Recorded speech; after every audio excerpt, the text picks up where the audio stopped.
In this video, we're going to examine market structures.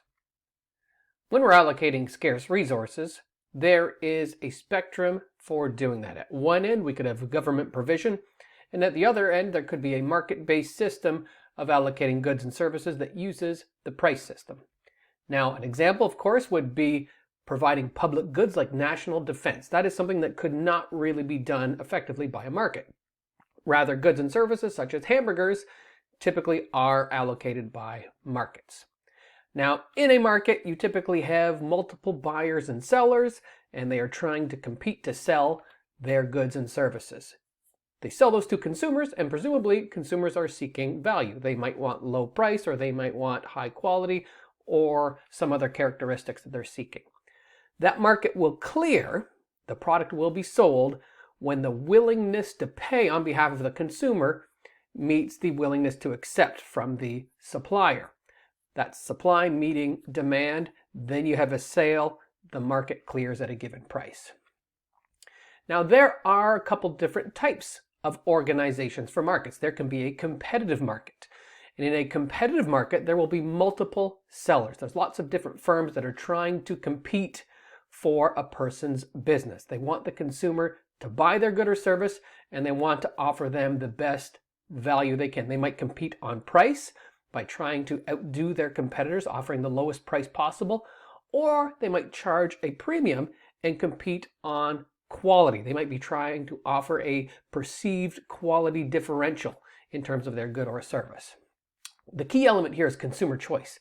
The consumer gets to pick, and presumably that will work to their benefit because firms will compete trying to give the consumer what they want. Some examples: Amazon is a platform that is a giant marketplace.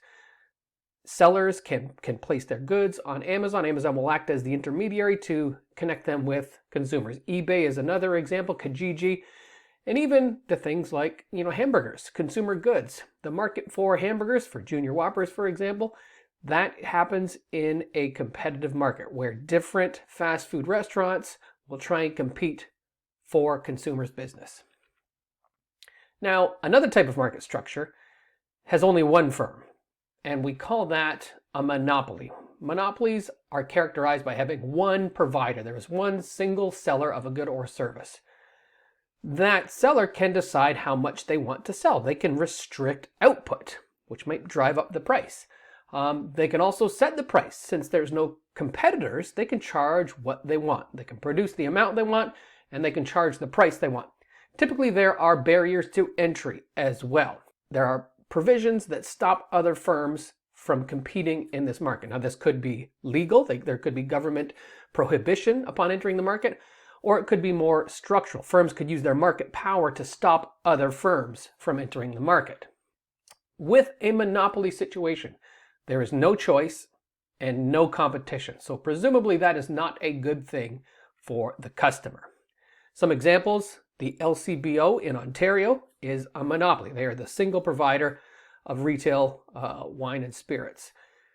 Via Rail, monopoly on rail travel, passenger rail travel in Canada.